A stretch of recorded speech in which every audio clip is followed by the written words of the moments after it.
Hello everyone, I hope you all are well. तो SSC की preparation journey में कुछ ऐसे पॉइंट्स हैं जिन पर हम ध्यान नहीं देते, पर वो हमारे रिजल्ट को ड्रास्टिकली इम्पैक्ट करता है और साथ ही साथ हमारा टाइम वेस्ट करता है। आज की मेरी इस वीडियो का मोटिव आप लोग को इन्हीं पॉइंट्स के बारे में अवेयर कराना है, ताकि आप लोग अपना टाइम वेस्ट ना करें और इसी अटेम्प्ट में अपना एग्ज़ाम क्लियर कर सकें। एंड ट्रस्ट मी गाइस, अगर आपने अपनी इन चीज़ों पे वर्क नहीं किया तो आप लोग के अटेम्प्ट्स निकलते चले जाएंगे, बट आप लोग का एग्ज़ाम क्लियर नहीं होगा।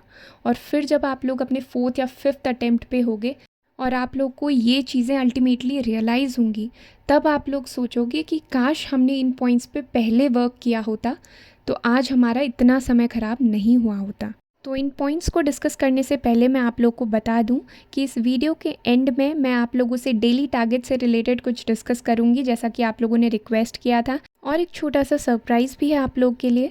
आई एम श्योर वो आप लोग के लिए बहुत हेल्पफुल रहेगा। तो चलिए फिर अब डिस्कस कर लेते हैं हमारा point number 1, and that is consistency.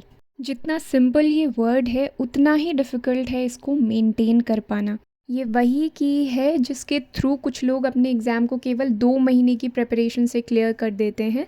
वहीं दूसरी ओर कुछ ऐसे लोग भी हैं जो कंसिस्टेंसी मेंटेन नहीं कर पाते। इनफैक्ट मैक्सिमम लोग हैं जो कंसिस्टेंसी मेंटेन नहीं कर पाते हैं और सालों साल अपनी प्रिपरेशन में लगे रहते हैं। हम लोग 10-10, 12-12 घंटे डेली का पढ़ने के लिए बोलते हैं, पर कुछ लोग ऐसे भी हैं जो केवल 3 घंटे डेली पढ़ के भी एग्ज़ाम बड़ी आसानी से क्लियर कर देते हैं। मैंने खुद ने ये चीज़ विटनेस की हुई है। ऑल्दो कंसिस्टेंसी के साथ साथ कुछ और भी ऐसे पॉइंट्स हैं जो कि हमारे स्टडी आवर्स को डिसाइड करते हैं, जैसे कि प्रिपरेशन लेवल और एग्ज़ाम में कितना टाइम बचा है। बट इस चीज़ को डिस्कस करने के पीछे मेरा मेन मोटिव यही था कि आप लोग को मैं कंसिस्टेंसी की इम्पोर्टेंस समझा सकूँ। तो चाहे आप 12 घंटे पढ़े या केवल 3 घंटे पढ़े, आपको डेली उतने घंटे देने पड़ेंगे। अब नेक्स्ट इशू ये आ जाता है कि कंसिस्टेंसी मेंटेन कैसे करनी है। तो जो नेक्स्ट पॉइंट मैं डिस्कस करने वाली हूँ वही आपको मदद करेगा आपकी कंसिस्टेंसी बिल्ड करने में। तो हमारा नेक्स्ट पॉइंट है मेक अ प्रैक्टिकल स्केड्यूल। देखो, ये चीज़ मैं ऑलरेडी फर्स्ट पॉइंट पे डिस्कस कर चुकी हूँ कि इर्रेशनल टाइम टेबल बना के कोई फ़ायदा नहीं है। टाइम टेबल तो ऐसा होना चाहिए ना जिसे हम डेली फॉलो कर सके, जो हमारी कंसिस्टेंसी बनाने में हमारी मदद कर सके। ऐसा भी क्या टाइम टेबल जो कि हम लोग केवल 2-3 दिन ही फॉलो कर पाएँ। मान लो मैंने डिसाइड कर लिया कि आज से डेली मैं 10 घंटे पढ़ने वाली हूँ और उसी के अकॉर्डिंग मैं अपना टाइम टेबल बना लूँ। अब देखो मुझे इससे क्या आउटपुट मिलेगा। मैंने 10 घंटे का अपना स्टडी स्केड्यूल बना लिया है और मेरी हैबिट तो उतनी है नहीं पढ़ने की, तो मुश्किल से मुश्किल 2-3 दिन मैं उसको फॉलो करूँगी। उसके बाद मैं टोटली एग्जॉस्ट हो चुकी होंगी और मुझे चाहिए होगा ब्रेक। और मज़े की बात तो ये है कि ये ब्रेक एक दिन से होते होते एक हफ़्ता का भी स्ट्रेच हो जाता है, पता ही नहीं चलता। और फिर जब हम लोग दोबारा पढ़ने बैठते हैं तो हम लोग को स्क्रैच से स्टार्ट करना पड़ता है उसी टॉपिक को, और केवल इतनी सी चीज़ सफिशेंट है हम लोग को डीमोटिवेट करने के लिए। तो ये पॉइंट आप लोग ज़रूर ध्यान में रखें जब भी आप लोग टाइम टेबल बना रहे हों। इसी के साथ साथ आप लोग कुछ चीज़ें देख लेना, जैसे कि एग्ज़ाम की प्रोसेस में कितना टाइम लगने वाला है। अगर सीजीएल की ही बात करें तो मिनिमम 5 मंथ्स आप लोग लेकर चलें पूरी प्रोसेस में। टियर 2 तक मैं बात कर रही हूँ, मिनिमम इतना तो लगेगा ही लगेगा। तो आप लोग को कंसिस्टेंट रहना है थ्रू आउट द जर्नी।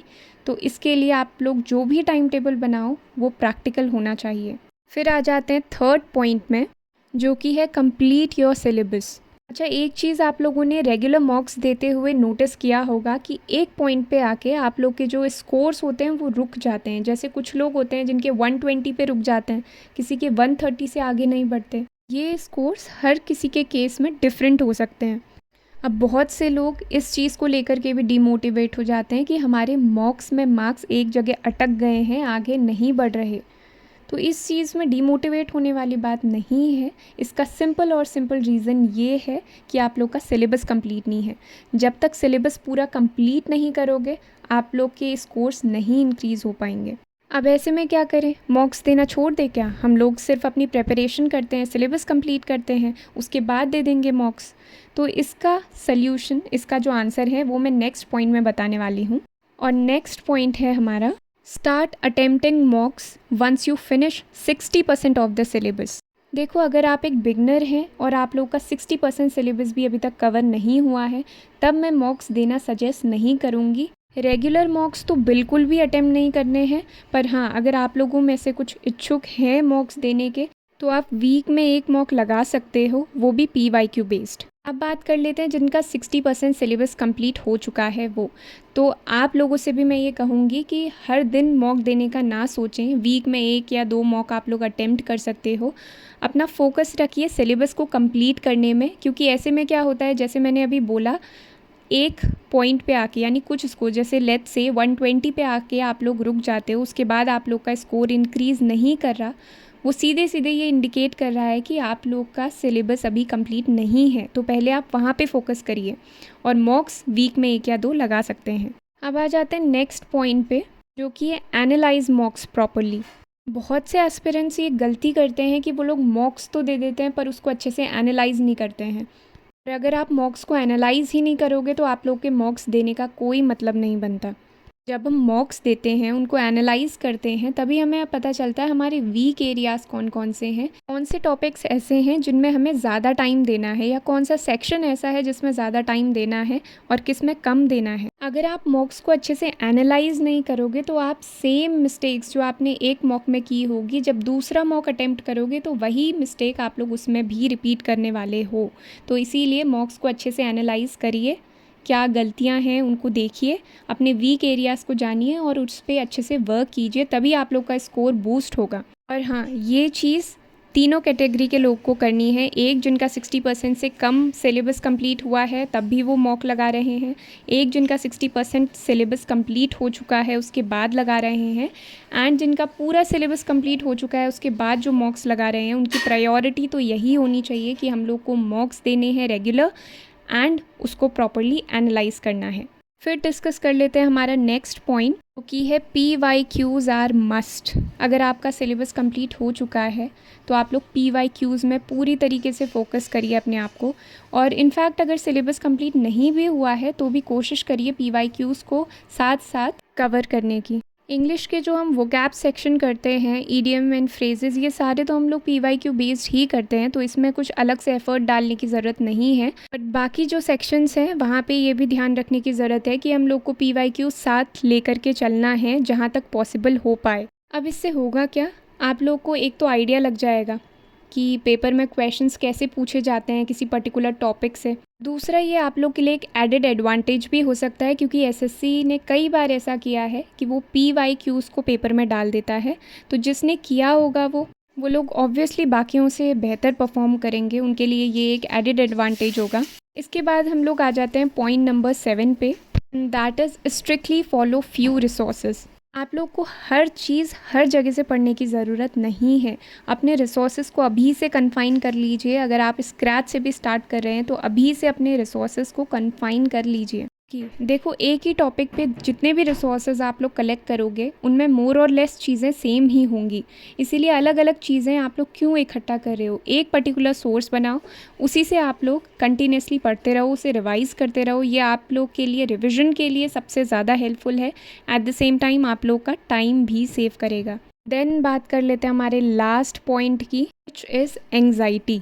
ये एक्चुअली में एक वार्निंग है कि आप लोग कंपैरिजन मत कीजिए अपने आप को किसी भी और से। देखो, आप अपना पेज 5 किसी और के पेज 50 से कंपेयर नहीं कर सकते, इसीलिए किसी और के स्कोर्स अपने स्कोर से कंपेयर मत कीजिए। उससे सिर्फ और सिर्फ आप लोग को एंग्जाइटी होने वाली है, which is ultimately going to kill your confidence level. आपको कॉन्फिडेंस ही नहीं होगा अपनी प्रिपरेशन पे, फेथ ही नहीं होगा अपने अंदर, तो आप लोग इम्पेशेंट हो जाओगे, प्रिपरेशन सही से नहीं कर पाओगे। तो नेक्स्ट टाइम से अगर किसी और का स्कोर देखो, उसका स्कोर अगर आप लोगों से ज़्यादा है, तो ये सोचो कि मुझे ये स्कोर अचीव करना है, और अचीव मैं तभी कर पाऊँगा जब मैं उस लेवल की प्रिपरेशन कर लूँगा या कर लूँगी। बस ये कुछ पॉइंट्स थे जो आप लोग को ध्यान रखना है अपनी प्रिपरेशन की जर्नी में, आप लोग के लिए बहुत ज़्यादा इम्पॉर्टेंट है। इनको नज़रअंदाज मत कीजिएगा, चाहे तो आप इनको कहीं पे नोट भी कर सकते हो।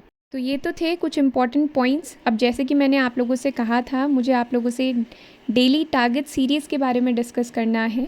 आप लोगों में से कुछ लोगों ने कहा था नई डेली टारगेट सीरीज़ को आप स्टार्ट कीजिए। देखो, CGL की प्रिपरेशन में 75 डेज़ आप लेकर के चलो कि इतना टाइम है आप लोग के पास, इससे ज़्यादा ही है बट आप इतना लेकर के चलिए। तो 75 डेज़ का जो टारगेट है पूरा, वो मैं ऑलरेडी आप लोग के लिए ला चुकी हूँ वीडियो, तो आप लोग उसको रेफ़र कर सकते हैं। बट फिर भी अगर आप लोग को डेली टारगेट सीरीज़ चाहिए, नई डेली टारगेट सीरीज़ चाहिए, तो वो मैं रेगुलर ना लाकर वीक में ला सकती हूँ। जैसे वीकली टारगेट्स में लेकर के आ सकती हूँ। जैसे कि संडे को मैं एक वीकली टारगेट की वीडियो ले आई कि from next Monday to Saturday आप लोग को ये टारगेट्स कवर करने हैं। इससे क्या होगा, अगर डेली टारगेट्स की वीडियो डाली जाए केवल, तो आप लोगों में से हर किसी को उसका नोटिफिकेशन जाएगा, जिससे आप लोग को डिस्टर्बेंस हो सकती है। इससे बेहतर तो यही है कि हफ्ते में केवल 2-3 वीडियो आए, और वो वीडियो आए जो आप लोग के लिए बहुत ज़्यादा यूज़फुल रहे। हर एस्पिरेंट को ये लगना चाहिए कि यहाँ से कुछ यूज़फुल हमें मिला है। वीडियो के स्टार्टिंग में मैंने आप लोगों से एक छोटे से सरप्राइज़ की भी बात की थी, तो वो ये है कि आप लोगों में से हर किसी को अलग अलग सेक्शंस में, अलग अलग टॉपिक्स में प्रॉब्लम आ रही होगी।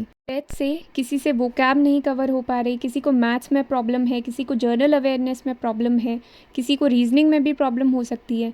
जिनको किसी भी सेक्शन में प्रॉब्लम नहीं है, उनको ये तो प्रॉब्लम होगी ही होगी कि मॉक्स को ट्रिक्स के साथ हम लोग कैसे सॉल्व करें।